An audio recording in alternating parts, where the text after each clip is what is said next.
Right now, we're talking about linear equations with heavy unit conversions. This is something that most students will have a very hard time with, and it's a little bit of a sneaky concept.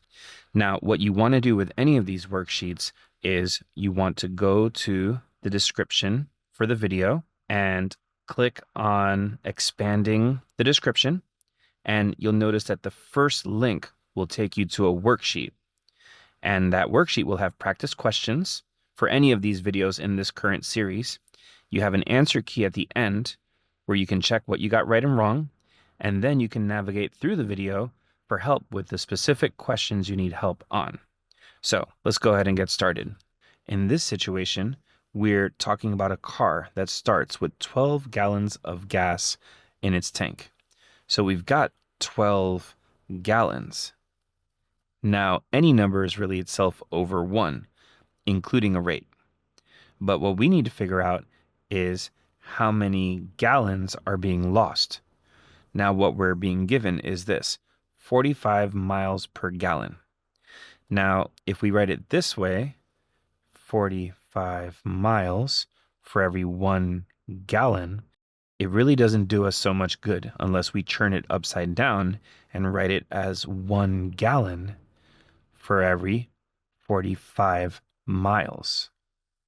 Because this allows us to see it as the idea that we have 12 gallons, but we're losing 1 gallon for every whatever we do, which in this case is 45 miles, according to the description.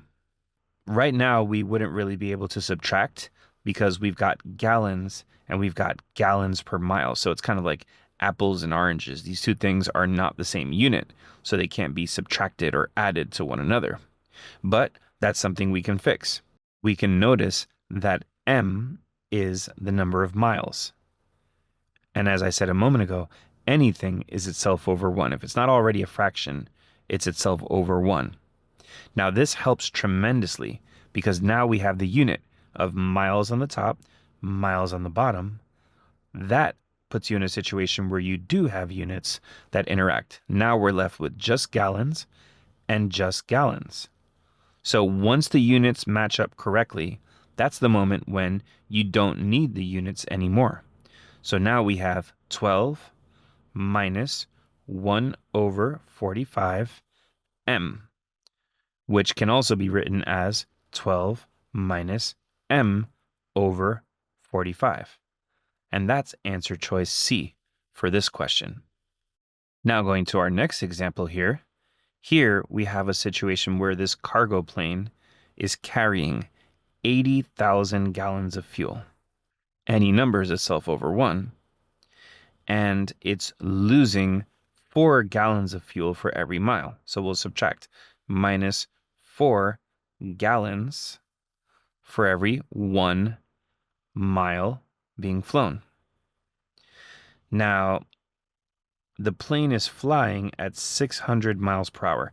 At this stage in the thought process, we should be saying to ourselves, what can we multiply that's going to have miles on the top? Because if we had just simply gallons minus gallons, that would be great. But gallons minus gallons per mile, that's kind of a problem. So we're looking for something with miles on the top. And we're being given that exactly right here. We're being given that the plane is flying 600 miles in 1 hour. So the advantage is that this canceled out the number of miles, but it also kind of creates a new problem because we still don't have gallons minus gallons. We have gallons minus gallons per hour. So now we kind of need to get rid of the hours. Now, a common thing on this question type is that your variable might solve the problem, and it does do that here because T is the number of hours.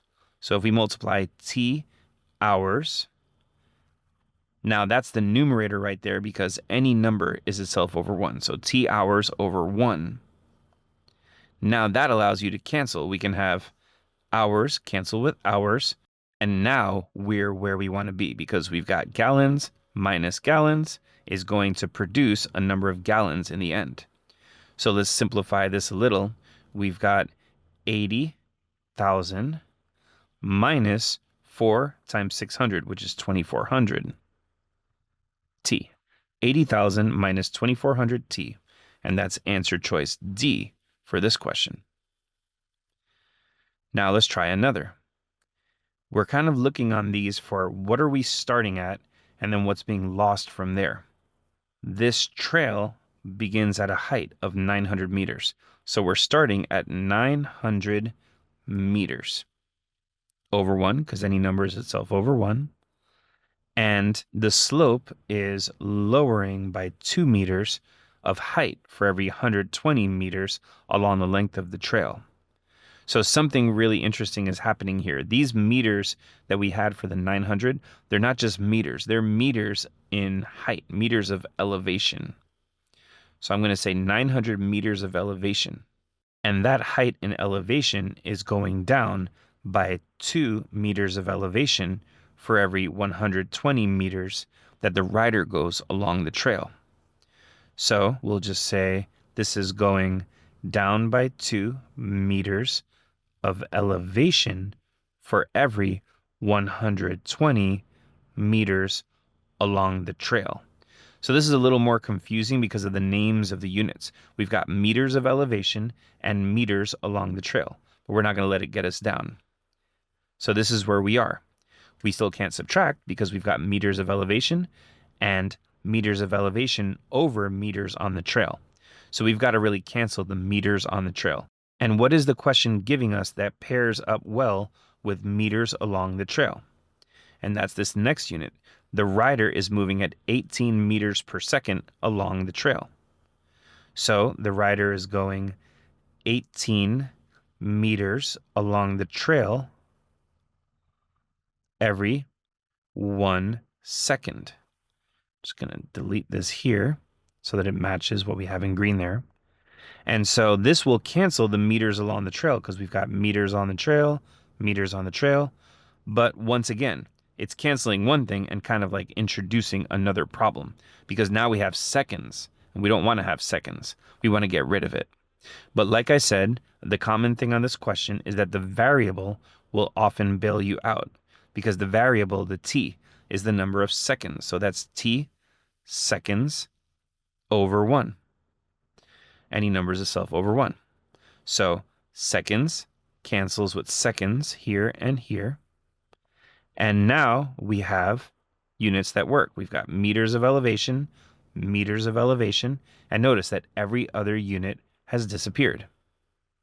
So now let's go ahead and simplify this a little. We've got 900 minus, and for the next part, the thing that goes in front of the t, it's 2 times 18 divided by 120. On the calculator, let's go ahead and do that. 2 times 18 divided by 120, and that gives us 0.3. So in front of the t, we have 0.3, and that's our equation, 900 minus 0.3 t. So that's B on this question. Now going to our next question here, we have a situation where the freezing point is 32 degrees, but the freezing point is going to be dropping.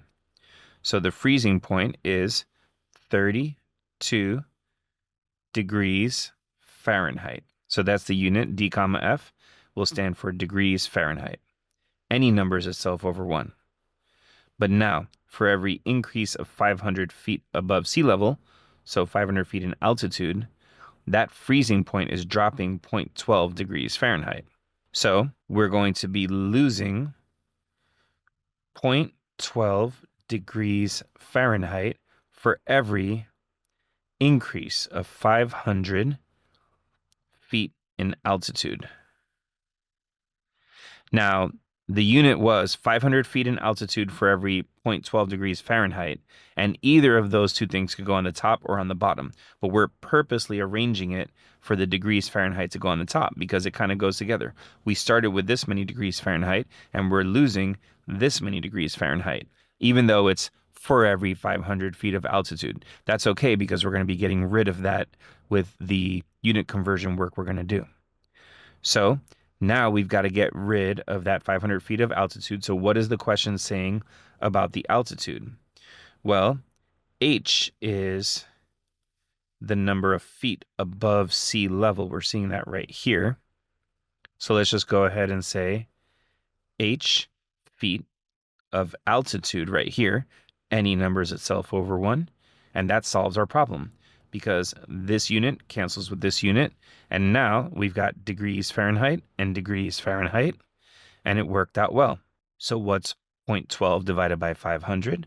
It comes out to 0.00024. So we've got 32 minus 0.00024h, and that is answer choice B in this question. Now going to our next one. Here we have a leaking fuel tank. Sounds pretty dangerous, but it's holding 600 fluid ounces of fuel in the beginning. So let's start with that. 600 fluid ounces, any numbers itself over 1. And what's going to be lost from that? It's losing 5 fluid ounces per minute. So we're taking away 5 fluid ounces every 1 minute. And how can we get rid of minutes here? Well, what's the question asking us? It's asking us, how many miles will the car travel before the tank is empty? So this is a little different than some of the other questions. Here, we're setting up an equation that's going to be equal to 0 fluid ounces in the end, because we're trying to get a storyline that talks about the amount of fuel basically going empty. So just making this a little neater. But what can we put right now that's going to get rid of the unit of minutes? Now this car is traveling at 45 miles per hour. So 45 miles for every 1 hour. And with units, you can always put them in either direction. That's kind of equivalent to saying 1 hour for every 45 miles. Now, if we have minutes on the bottom, even though this is not in minutes, I can still put the 1 hour over 45 miles. And that's not a problem because we can use unit conversions to our advantage. We can throw in this unit conversion. 1 hour on the bottom is equal to 60 minutes on the top. Now think about it. This entire thing here, that's just the number 1 because it's got equal numbers on the top and the bottom.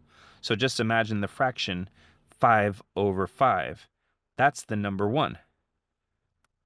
Or 24 hours, for instance, over 1 day. It's the same thing on the top and the bottom, so it's the number 1. In some situations, you might be able to multiply something by a plus b over a plus b, or whatever. So one of your great tools in algebra is to multiply something by a fraction that has the same quantity in the numerator and denominator, and it's going to help you cancel. Here we canceled hours with hours, and we also cancel minutes with minutes. So right now we have fluid ounces essentially per mile. And that's not too bad because we can make our variable our x. We can say x is the number of miles. So this will cancel with this. And now we've got fluid ounces minus fluid ounces is equal to, in the end, we need to make this equal to 0 fluid ounces. So forgive me for running out of space, but the 0 fluid ounces is kind of right there. And so now we've got something that's working out, and we need to just go ahead and kind of do some of the arithmetic to actually calculate what we have. When the units are working perfectly, which they are, because we've got fluid ounces minus a certain number of fluid ounces equals a certain number of fluid ounces in the end. Once the units work out, you don't need the units anymore. So I'm going to rewrite this entire thing. 600 minus, now what do we have for 5 times 60 all divided by 45? Let's do that. 5 times 60 equals, and divide that by 45, and we get 6.6 repeated. Now, that's not beneficial for doing math, so let's go over to the Desmos graphing calculator. We've got 5 times 60.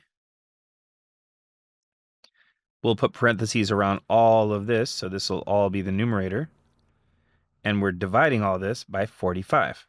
And there we have it, the same 6.6 repeated. But the beauty of Desmos or your TI-84 is you can use whatever feature is available to churn it into a fraction. And for us, this little button right here, and it churned that 6.6 repeated to 20 over 3. And that allows us to do a little bit easier math. Sometimes fractions are actually easier than decimals. So 20 over 3x, and this equals 0. So now I'll take away 600 from both sides. Negative 20 over 3x equals negative 600. And now, to go ahead and finish this off, we can multiply by the opposite fraction. Negative 3 over 20. And we'll go ahead and get an answer for x. It's going to be 600 times 3, all divided by 20, and it's going to be positive. So let's do that with the easy calculator here. 600 times 3 divided by 20, and that gives us 90 for our final answer, and that's answer choice D for this question. And now going over to a different example. This is an entirely different question type, but there have been a couple of these on different digital SATs. Here, we're being given an equation. So you'll see why I do this in a moment. I'm going to write out the equation with a lot of space. 3a plus 40b equals 4,500. Now, what's happening is that we're being given the units for some of this stuff, and for some, we're not being given the units. So for the 3, we know that's the number of acres. Any number is a self over 1. Same with the 40. 40 is the number of acres. Now, they're both acres, but the 3 is the number of acres for the wetland. So let's just go ahead and label that for the wetland. And 40 is the number of acres for the forest. So we'll label this forest. Now, 4,500 in the end is not the number of acres, it's the number of birds. So 4,500 is the number of birds. Any number is a self over 1. So we've got acres, and suddenly in the end, we're talking about birds. And so this is the big kicker for this question. You need to kind of lay this all out on your page when you're doing one of these and ask yourself, what unit would have to go in this space to cancel acres and to create birds? And once you've done these a couple times, they're not too bad. The answer to the question is, this has to be the number of birds per acre. Same thing here, birds per acre.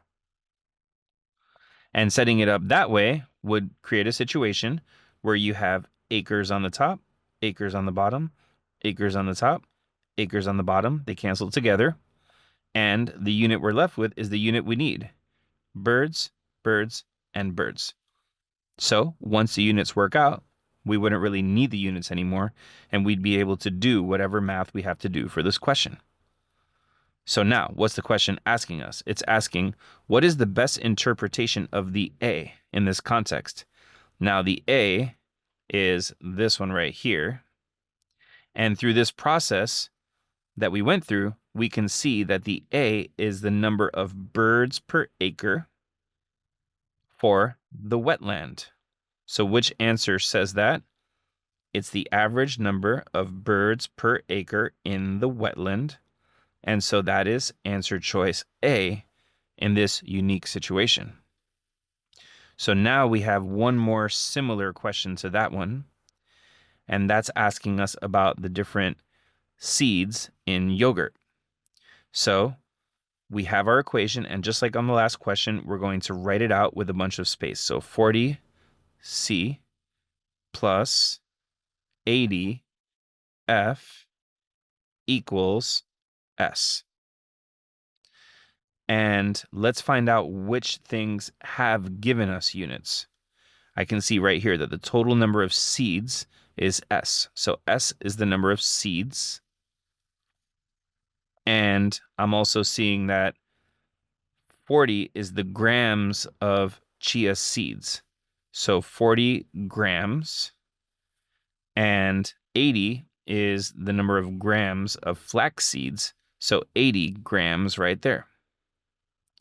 Now, when it's not a fraction, it's itself over 1. So we'll put some over 1s there, and also some parentheses to make this a little clearer.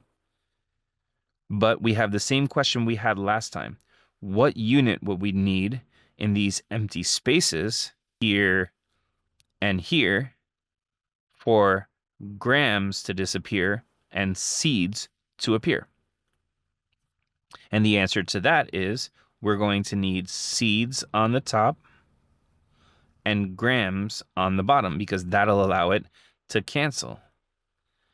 Once again here, seeds on the top and grams on the bottom, and that allows it to cancel. Now, when we were setting this up in the beginning, the 40 was for the chia